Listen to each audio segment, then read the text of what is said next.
The Strange Case of Dr. Jekyll and Mr. Hyde, by Robert Louis Stevenson. The Last Night. Mr. Utterson was sitting by his friends one evening after dinner, when he was surprised to receive a visit from Poole. "Bless me, Poole, what brings you here?" he cried, and then, taking a second look at him, "What ails you?" he added. "Is the doctor ill?"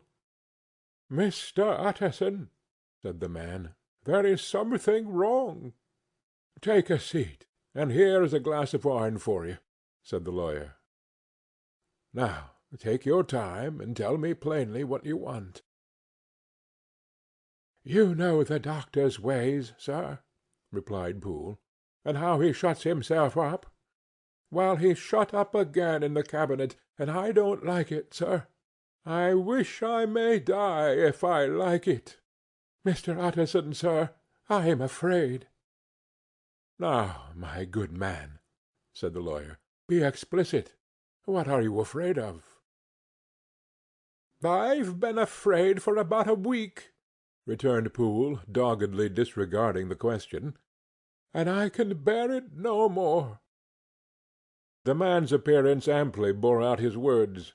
His manner was altered for the worse, and except for the moment when he had first announced his terror, he had not once looked the lawyer in the face.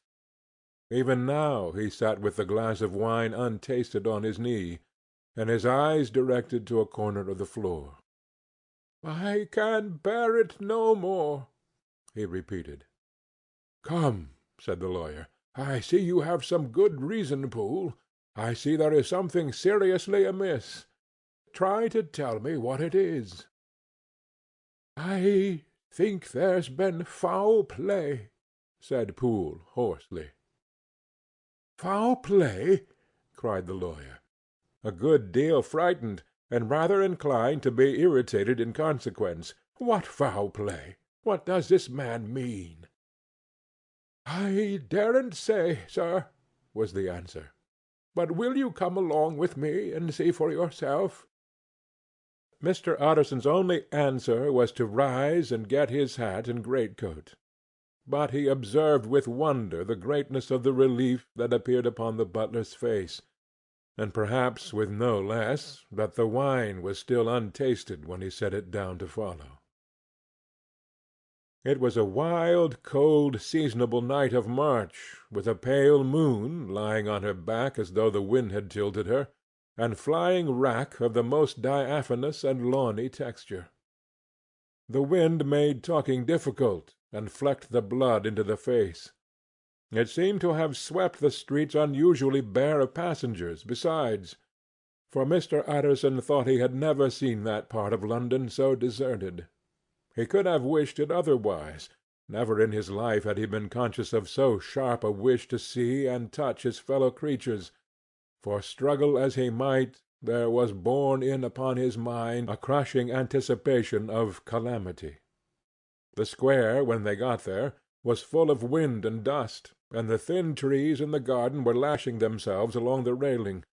Poole, who had kept all the way a pace or two ahead, now pulled up in the middle of the pavement, and, in spite of the biting weather, took off his hat and mopped his brow with a red pocket-handkerchief.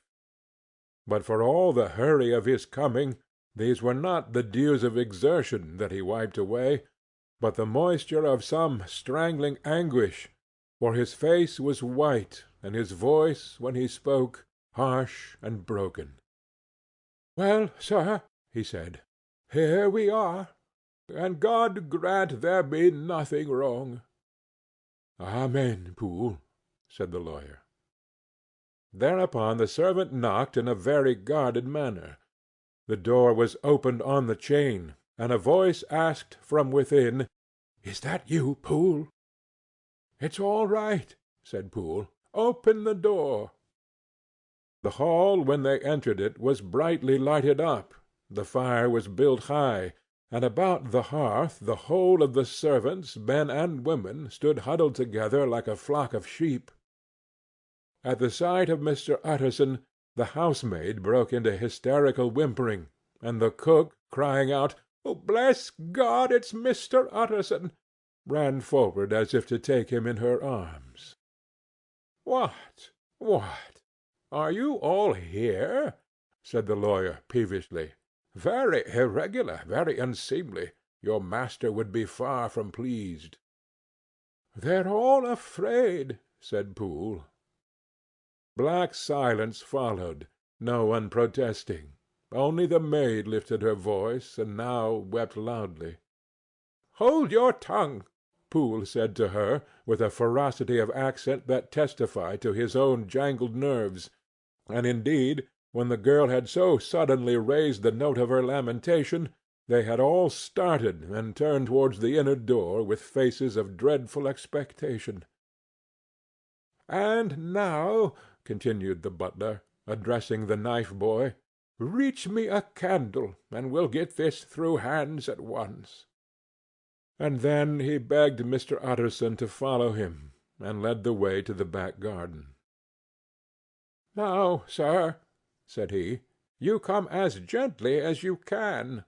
I want you to hear, and I don't want you to be heard.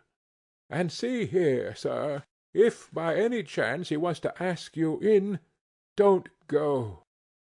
Mr. Utterson's nerves, at this unlooked-for termination, gave a jerk that nearly threw him from his balance; but he recollected his courage, and followed the butler into the laboratory building through the surgical theatre, with its lumber of crates and bottles, to the foot of the stair.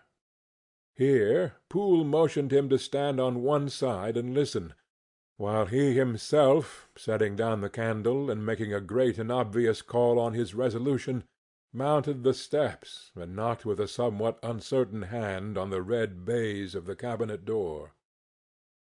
"Mr. Utterson, sir, asking to see you," he called, and even as he did so, once more violently signed to the lawyer to give ear. A voice answered from within. "Tell him I cannot see any one," it said complainingly. "Thank you, sir," said Poole, with a note of something like triumph in his voice, and taking up his candle, he led Mr. Utterson back across the yard and into the great kitchen, where the fire was out and the beetles were leaping on the floor. "Sir," he said, looking Mr. Utterson in the eyes, "was that my master's voice?" "It seems much changed," replied the lawyer, very pale, but giving look for look. "Changed? Well, yes, I think so," said the butler.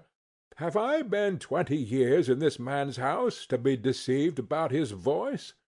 No, sir. Master's made away with. He was made away with 8 days ago, when we heard him cry out upon the name of God. And who's in there instead of him, and why it stays there, is a thing that cries to heaven, Mr. Utterson." "This is a very strange tale, Poole. This is rather a wild tale, my man," said Mr. Utterson, biting his finger. "Suppose it were as you suppose, supposing Dr. Jekyll to have been, well, murdered, what could induce the murderer to stay? That won't hold water. It doesn't commend itself to reason." "Well, Mr. Utterson, you are a hard man to satisfy. But I'll do it yet," said Poole. "All this last week, you must know, him, or it, or whatever it is that lives in that cabinet, has been crying night and day for some sort of medicine, and cannot get it to his mind. It was sometimes his way, the master's, that is, to write his orders on a sheet of paper and throw it on the stair. We've had nothing else this week back, nothing but papers and a closed door and the very meals left there to be smuggled in when nobody was looking. Well, sir, every day, aye, and twice and thrice in the same day, there have been orders and complaints, and I have been sent flying to all the wholesale chemists in town. Every time I brought the stuff back, there would be another paper telling me to return it, because it was not pure, and another order to a different firm. This drug is wanted bitter bad, sir, whatever for." Have you any of these papers?" asked Mr. Utterson.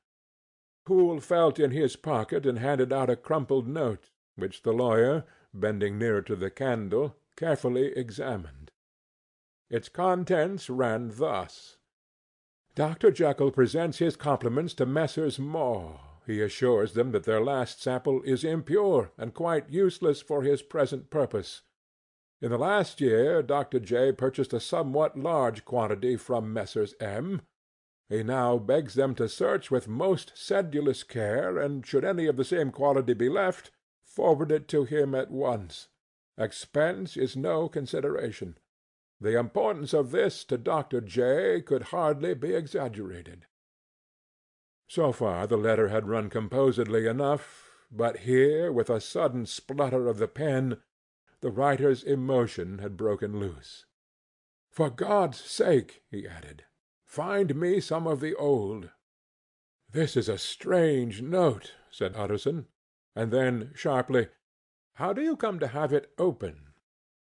"The man at Maw's was main angry, sir, and he threw it back to me like so much dirt," returned Poole. "This is unquestionably the doctor's hand, do you know?" resumed the lawyer. "I thought it looked like it," said the servant rather sulkily, and then with another voice, "But what matters hand of right?" he said. "I've seen him." "Seen him?" repeated Mr. Utterson. "Well?"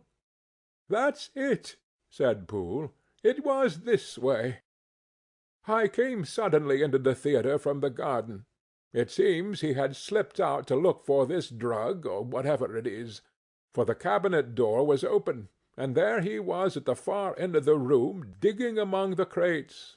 He looked up when I came in, gave a kind of cry, and whipped upstairs into the cabinet.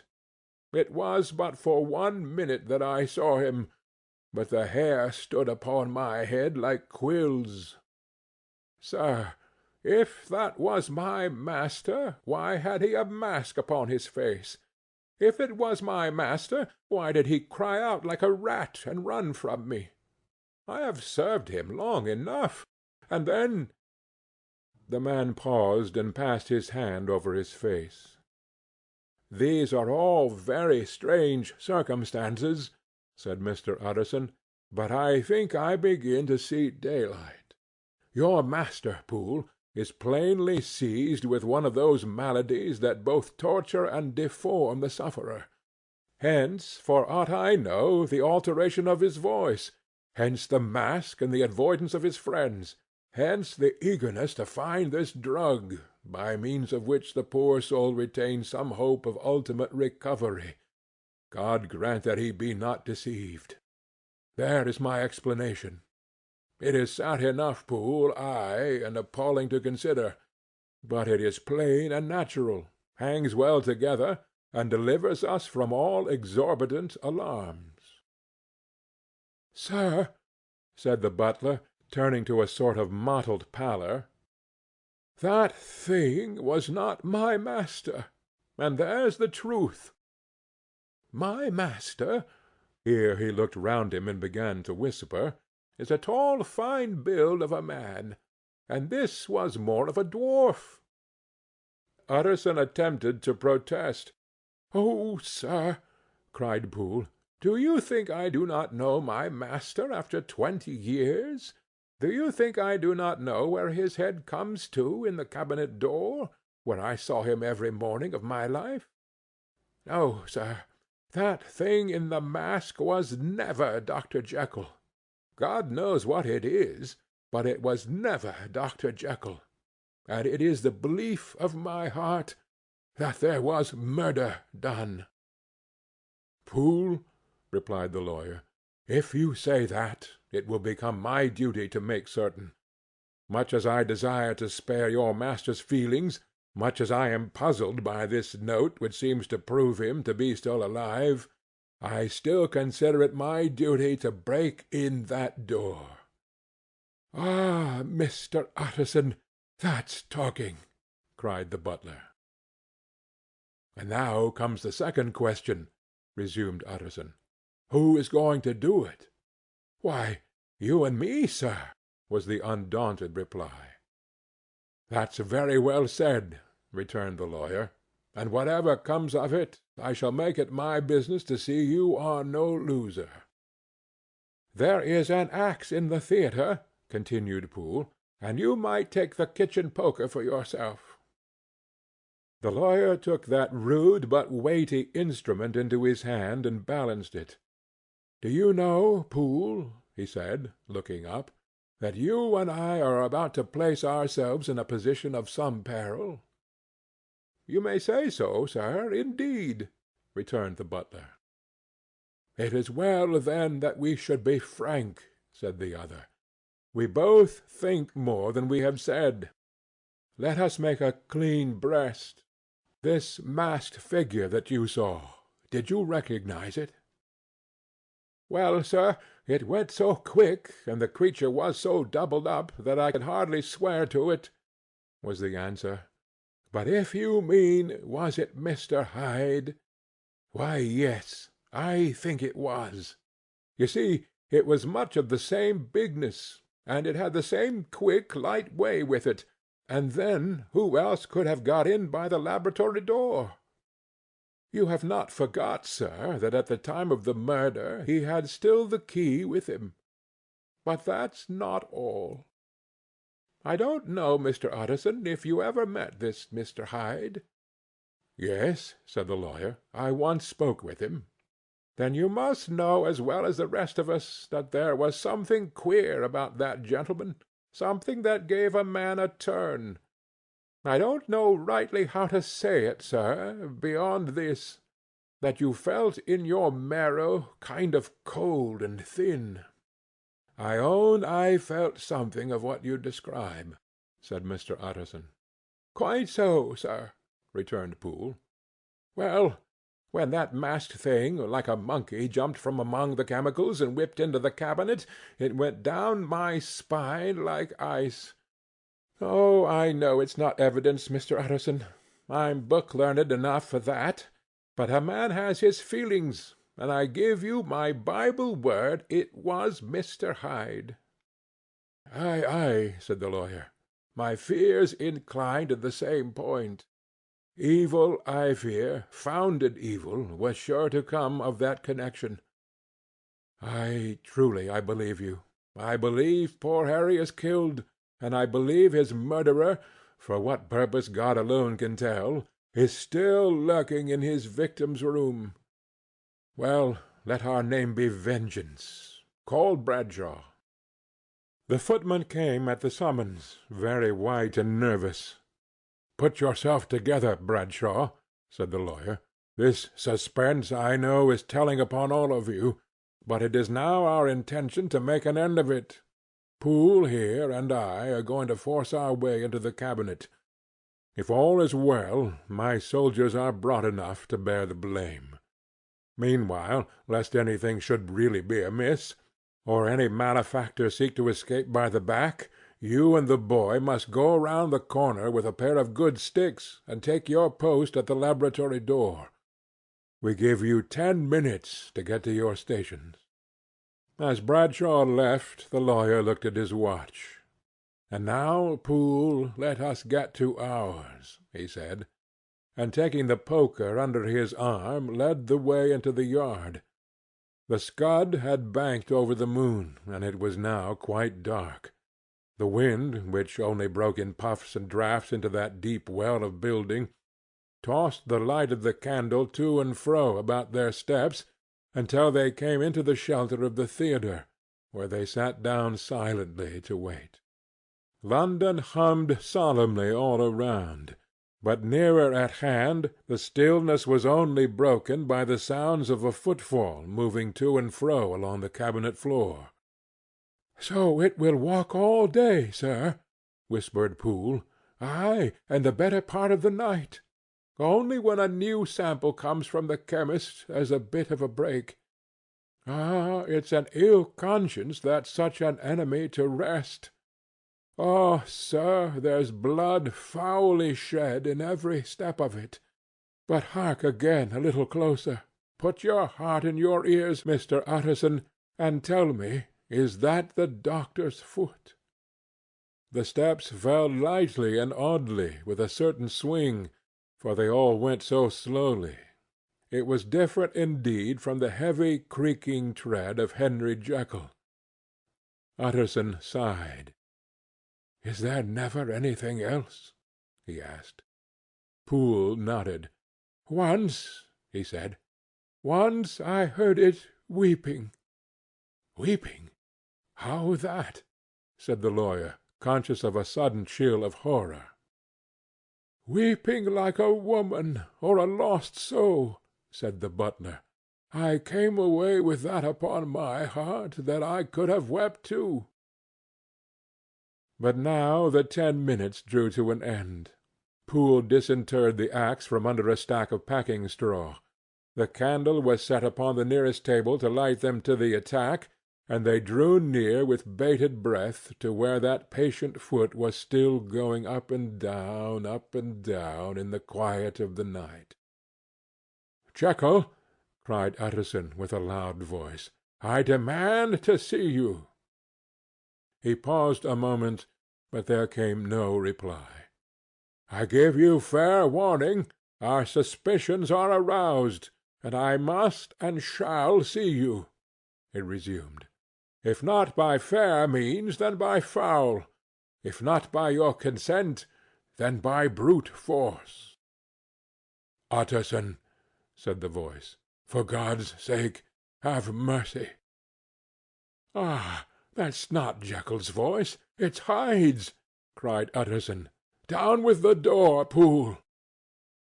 Poole swung the axe over his shoulder. The blow shook the building, and the red baize door leaped against the lock and hinges. A dismal screech, as of mere animal terror, rang from the cabinet. Up went the axe again, and again the panels crashed and the frame bounded. 4 times the blow fell, but the wood was tough and the fittings were of excellent workmanship, and it was not until the 5th that the lock burst and the wreck of the door fell inwards on the carpet. The besiegers, appalled by their own riot and the stillness that had succeeded, stood back a little and peered in. There lay the cabinet before their eyes in the quiet lamplight. A good fire glowing and chattering on the hearth, the kettle singing its thin strain, a drawer or two open, papers neatly set forth on the business table, and, nearer the fire, the things laid out for tea. The quietest room, you would have said, and, but for the glazed presses full of chemicals, the most commonplace that night in London. Right in the middle there lay the body of a man, sorely contorted and still twitching. They drew near on tiptoe, turned it on its back, and beheld the face of Edward Hyde. He was dressed in clothes far too large for him, clothes of the doctor's bigness. The cords of his face still moved with a semblance of life, but life was quite gone, and by the crushed phial in the hand and the strong smell of kernels that hung upon the air, Utterson knew that he was looking on the body of a self-destroyer. "We have come too late," he said sternly, "whether to save or punish. Hyde is gone to his account, and it only remains for us to find the body of your master." The far greater proportion of the building was occupied by the theatre, which filled almost the whole ground story and was lighted from above, and by the cabinet, which formed an upper story at one end and looked upon the court. A corridor joined the theatre to the door on the by-street, and with this the cabinet communicated separately by a second flight of stairs. There were besides a few dark closets and a spacious cellar. All these they now thoroughly examined. Each closet needed but a glance, for all were empty, and all, by the dust that fell from their doors, had stood long unopened. The cellar, indeed, was filled with crazy lumber, mostly dating from the times of the surgeon who was Jekyll's predecessor, but even as they opened the door they were advertised of the uselessness of further search by the fall of a perfect mat of cobweb which had for years sealed up the entrance. Nowhere was there any trace of Henry Jekyll, dead or alive. Poole stamped on the flags of the corridor. "He must be buried here," he said, hearkening to the sound. "Or he may have fled," said Utterson, and he turned to examine the door in the by-street. It was locked, and lying near by on the flags they found the key, already stained with rust. "This does not look like use," observed the lawyer. "Use!" echoed Poole. "Do you not see, sir, it is broken, much as if a man had stamped on it." "Aye," continued Utterson, "and the fractures too are rusty." The two men looked at each other with a scare. "This is beyond me, Poole," said the lawyer. "Let us go back to the cabinet." They mounted the stair in silence, and still with an occasional awestruck glance at the dead body, proceeded more thoroughly to examine the contents of the cabinet. At one table there were traces of chemical work, various measured heaps of some white salt being laid on glass saucers, as though for an experiment in which the unhappy man had been prevented. "That is the same drug that I was always bringing him," said Poole, and even as he spoke the kettle, with a startling noise, boiled over. This brought them to the fireside, where the easy-chair was drawn cosily up, and the tea-things stood ready at the sitter's elbow, the very sugar in the cup. There were several books on a shelf. One lay beside the tea-things open, and Utterson was amazed to find it a copy of a pious work, for which Jekyll had several times expressed a great esteem, annotated in his own hand with startling blasphemies. Next, in the course of their review of the chamber, the searchers came to the cheval glass, into whose depths they looked with an involuntary horror. But it was so turned as to show them nothing but the rosy glow playing on the roof, the fire sparkling in 100 repetitions along the glazed front of the presses, and their own pale and fearful countenances stooping to look in. "This glass has seen some strange things, sir," whispered Poole. "And surely none stranger than itself," echoed the lawyer in the same tones. "For what did Jekyll—" He caught himself at the word with a start, and then, conquering the weakness, "What did Jekyll want with it?" he said. "You may say that," said Poole. Next they turned to the business table. On the desk, among the neat array of papers, a large envelope was uppermost, and bore in the doctor's hand the name of Mr. Utterson. The lawyer unsealed it, and several enclosures fell to the floor. The first was a will, drawn in the same eccentric terms as the one which he had returned 6 months before, to serve as a testament in case of death and as a deed of gift in case of disappearance.